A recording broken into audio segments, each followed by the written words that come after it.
কালকে হঠাৎ করে এক ভাই আমাকে প্রশ্ন করলো, ভাই আমার কোকাটেল বাচ্চা থাকা অবস্থায় ডিম পেড়ে দিছে এবং কি ওই বাচ্চাগুলোকে মেল পাখিটায় কামড়াইতেছে।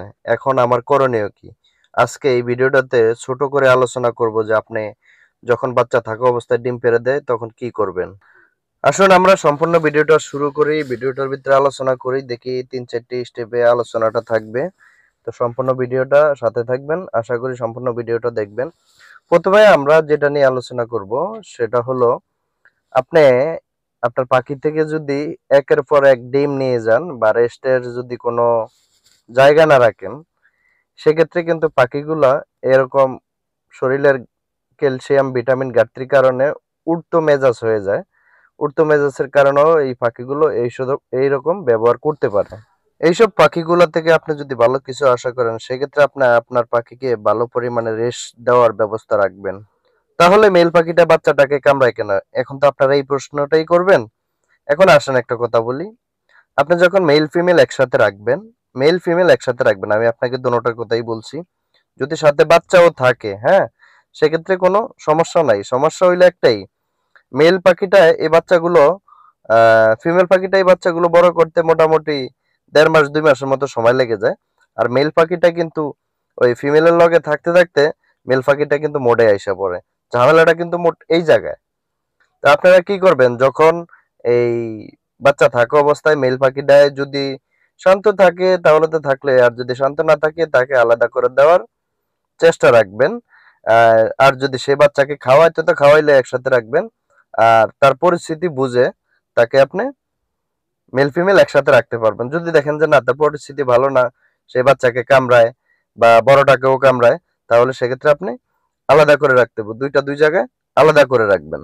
যেটা আদার খাওয়ায় ওইটার সাথে বাচ্চাটা দিয়ে রাখবেন, আর মেলের সাথে মেলটাকে আলাদা করে রাখবেন। বাচ্চা থাকা অবস্থায় যদি ডিম পেড়ে দেয় তাহলে করণীয় কি? করণীয় কিছুই নাই। আপনি ডিমগুলা কি করবেন আমি আপনাকে বলে দিচ্ছি। আর এই ডিমগুলা পাড়ার কারণ কি সেটাও আমি আপনাকে বলে দিচ্ছি। এই যখন বাচ্চা থাকে তখন মেল ফিমেল কিন্তু বন্ডিং বা মোডে থাকে। এই মোডে থাকার কারণে দেখা যাচ্ছে ওদের পেটেতে ডিম আইসা পড়ে। এই ডিম আইসা পড়ার কারণ এখানে কিন্তু বাচ্চাই বড় হয় নাই, কিন্তু ওখানে ওইটা ডিম পেড়ে দিছে। তো এটার উপায় হইলো আপনার একটাই, যে আপনি দুইটাকে দুই জায়গায় রাখবেন। আর বাচ্চা মোটামুটি ফুটার পরেই আদার কোনটা বেশি খাওয়ায় ওইটা খেয়াল রাখবেন।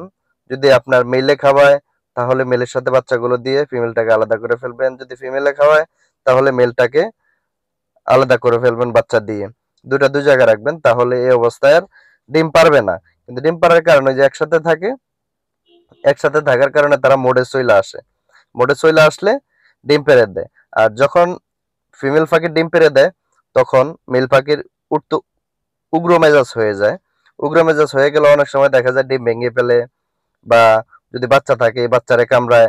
আবার বেশি উগ্র মেজাজ হইলে মেল ফিমেল কিন্তু এখানে ঝগড়াও করে।